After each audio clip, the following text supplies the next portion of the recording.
Segundo domingo da Quaresma, uns 8 dias antes da cena da Transfiguração, os discípulos tinham ficado perplexos quando Jesus lhes falou do futuro próximo, dizendo que o Filho do Homem iria sofrer muito, ser rejeitado pelos anciãos, pelos sumos sacerdotes e pelos doutores da lei, que iria ser morto, mas ao terceiro dia iria ressuscitar. Os discípulos ficaram estupefatos, O caminho que Jesus se propunha a seguir passava pelo sofrimento e pela morte, e eles não estavam preparados para isso. Ele também tinha falado da ressurreição, dava-lhes entender sobre isso, mas eles não conseguiam compreender. Mas esse era o horizonte de Jesus? Não era com isso que contava quando se dispuseram a andar com ele? Bom, para piorar um pouco as coisas, Jesus vai dizer para eles logo em seguida que era necessário negar a si mesmo, tomar a sua cruz e o seguir no caminho do dom da vida até a morte. Querido irmão, querida irmã, é natural que tudo isso deixasse os discípulos inquietos, indecisos. Jesus achou, face a este estado de coisas, diante de todas essas realidades que ele havia anunciado, que estava na hora de desvelar o sentido do caminho que ele estava propondo para ele mesmo e para os discípulos. Por isso que chama Pedro, Tiago e João, como se fosse aquele núcleo duro daquele grupo, e convidou-os a subir com ele a um monte. E naquele dia, naquela montanha, eles iriam achar algumas respostas para as perguntas que estavam inquietando. Então a narração da Transfiguração, que aconteceu naquele dia no monte, vai ser construída a partir de elementos bastante significativos que eu gostaria de trazer para você hoje. O primeiro elemento é o monte, que está situado no contexto da revelação. É sempre no monte que Deus se revela, em especial no monte, o Monte Sinai, que ele faz um sinal com o seu povo e dá a Moisés as tábuas da lei, o lugar da manifestação de Deus.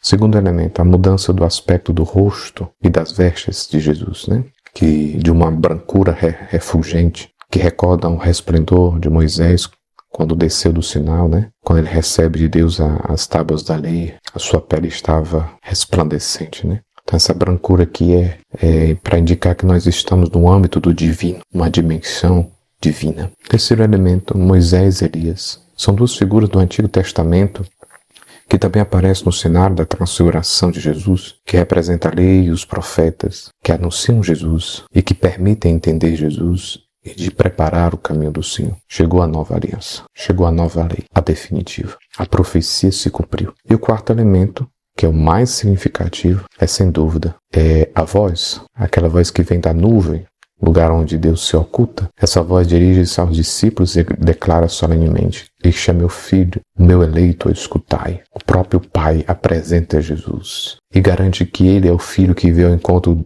dos homens com o mandato de Pai. E o testemunho de Deus sobre Jesus, do Pai, completa-se com o imperativo: escutai-o. É tempo de escutar. Querido irmão, querida irmã, então, neste segundo domingo da Quaresma, façamos também nós a experiência de subir com Jesus ao monte. Enquanto subimos, podemos conversar com Ele com toda sinceridade, dizer para Ele as nossas dúvidas, nossas inquietações.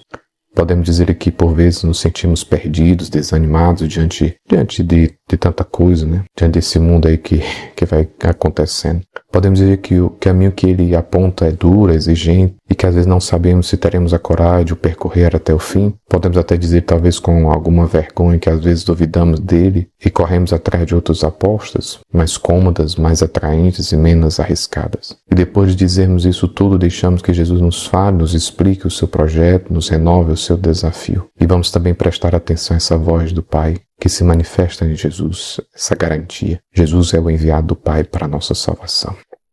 Um bom dia para você. Em nome do Pai, do Filho e do Espírito Santo. Amém.